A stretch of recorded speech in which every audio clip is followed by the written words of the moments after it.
अगर मैं कहूं कि मैं इस समय एक इंस्ट्रूमेंट के अंदर खड़ा हूं तो क्या आप विश्वास करेंगे? जी हाँ, ये सच है। और इस समय मैं शिमला के क्राइस्ट चर्च में मौजूद पाइप ऑर्गन के अंदर खड़ा हूं और यहाँ पर जो धुनें आप सुन पा रहे हैं वो इसी पाइप ऑर्गन के माध्यम से बजाई जा रही है। शिमला का क्राइस्ट चर्च 1857 में बनाया गया था और उसके बाद 1899 में ये जो पाइप ऑर्गन है, जो ये इतना बड़ा पूरा ये आप स्ट्रक्चर यहाँ पर देख पा रहे हैं, इस स्ट्रक्चर को यहाँ पर लाया गया था 1899 में। और 3 महीने लगे थे इस इंस्ट्रूमेंट को यहाँ पर सेटअप करने में, इसको स्थापित करने में 3 महीने का समय लगा था। जिन व्यक्ति को आप इस समय देख पा रहे हैं, इनके द्वारा ये अभी प्ले किया जा रहा है। और इस ऑर्गन को इतिहास क्या रहा है, किस तरह से प्ले किया जाता है और किस तरह की जो साइंस है वो इसमें यूज़ होती है, वो हम यहाँ पर आप सभी के बीच में बातचीत करेंगे। और जिस तरह से क्योंकि बाहर आपने तस्वीरें देखी है, उसमें किस तरह से जितना भी इंस्ट्रूमेंट के अंदर साइंस यूज़ हो रही है वो भी आपने देखा।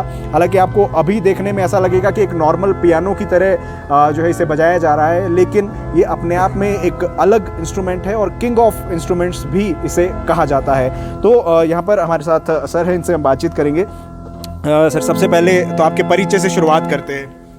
आपके परिचय से सबसे पहले शुरुआत करते हैं सर। आपका नाम? मेरा नाम बेजरडीन है जी सर। और मैं शिमला का निवासी हूँ। शिमला जो है मेरा बर्थ प्लेस है। मैं यहीं पे पला पढ़ा, सब कुछ हुआ। और जब मैं छोटा सा इस चर्च में आता था तो मैं इस ऑर्गन की आवाज़ सुनता था और इतनी सुरीली इसकी आवाज़ है। ये ओरिजिनल ऑर्गन है ये।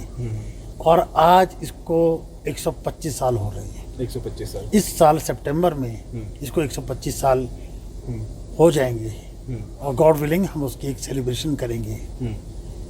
तो ये ऑर्गन जो है 1899 में 1899 इंग्लैंड से लाया गया। और इसकी इंस्टॉलेशन के लिए 3 महीने का टाइम लगा।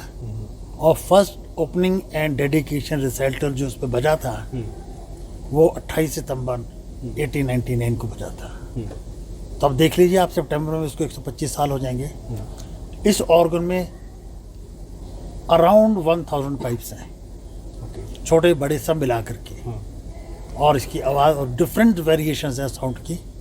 जब ये इंग्लैंड से लाया गया था तो उस वक्त इसकी कीमत 23,000 रुपये थी। तो आज तो आप देख लीजिए, it's a priceless organ, very unique organ of the country. तो इसकी ये बैकग्राउंड है। नॉर्मल जो इंस्ट्रूमेंट्स होते हैं म्यूज़िक के, चाहे पियानो है, उसमें एक मैनुअली यूज़ किया जाता है और केवल आप जब हाथों से प्रेस करते हैं किसी भी ऑर्गन पर तो वो बजना शुरू हो जाता है। इसमें क्योंकि ये 2 से 3 फ्लोर का ये ऑर्गन है, पूरा जो सेटअप है इसका, किस तरह से इसको ऑपरेट किया जाता है? क्या बिजली का इस्तेमाल किया जाता है? इसको ऑपरेट करने के लिए नीचे 3 HP की 3 हॉर्स पावर की मोटर, इलेक्ट्रिक मोटर है। और जब इलेक्ट्रिक मोटर हम ऑन करते हैं तो एयर जो है, हवा, वो बैलोस में पीछे सप्लाई होती है और बैलों से आगे वो विंड चैम्बर्स में जाती है। और विंड चैम्बर से जब ऑर्गन का नोट प्रेस किया जाता है तो वो उसके ऑर्गन की जो पाइप है उसमें से निकल जाती है और आवाज़ आती है। तो इसमें एक इफ़ेक्ट की भी अपने कुछ देर पहले हमने जब आउट ऑफ द कैमरा बात की थी तो आपने बात कही थी कि वाइब्रेटो जो म्यूज़िक में एक शब्द यूज़ किया जाता है वाइब्रेशंस के लिए, वो किस तरह से इस्तेमाल होता है? ये इसका मतलब है ट्रेमुलेंट। ओके, इसको देखिए, इसको लिखा ट्रेमुलेंट, जिसकी वाइब्रेशन है ये। तो इसके कॉम्बिनेशन ही लेंगे हम, 2 कॉम्बिनेशन, स्वेल ऑक्टेव, स्वेल सब ऑक्टेव। ये फिर ऑर्केस्ट्रा है नीचे। ये देखिए, मैं बजाऊंगा।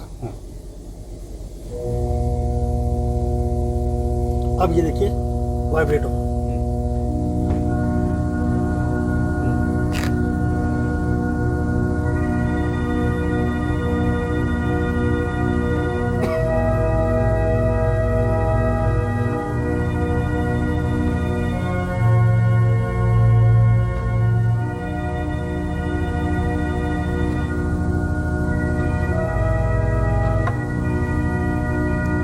अभी देखिए, उसको रिटर्न करना हमने।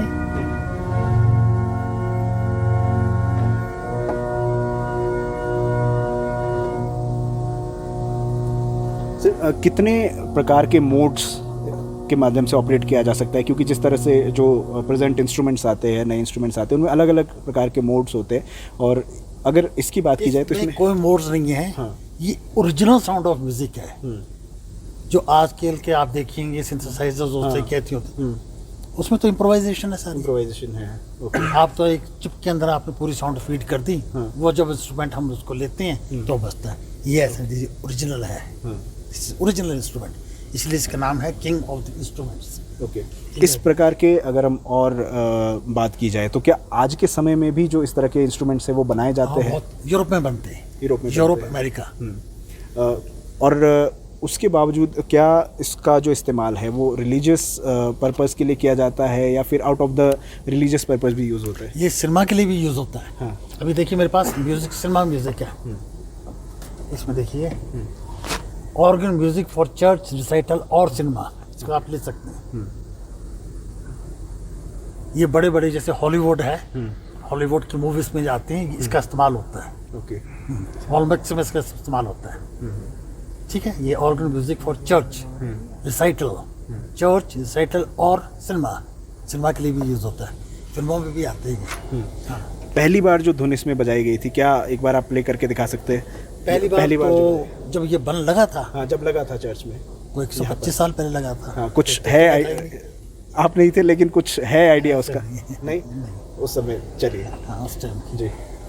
तो आपने देखा कि किस तरह से ये जो पाइप ऑर्गन है उसका इस्तेमाल किया जाता है। 3 फ्लोर के जो 3 फ्लोर के अंदर ये लगभग यहाँ पर बसा है और किस तरह से इसकी वर्किंग है और किस तरह से जो है इसमें ये काम करता है।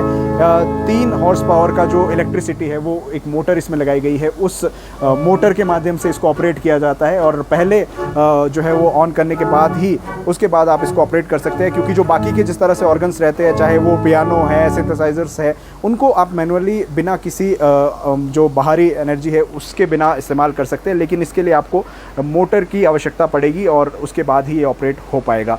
तो ये करीब इसको अभी सितंबर में 125 साल पूरे हो जाएंगे और उसके बाद यहाँ पर जो सेलिब्रेशन है वो भी किया जाना है। 1899 में पहली बार इस ये जो पाइप ऑर्गन है उसको यहाँ पर लाया गया था और किंग ऑफ इंस्ट्रूमेंट्स भी इसे क्यों कहा जाता है वो भी हमने वीडियो में आपको बताने का प्रयास किया है।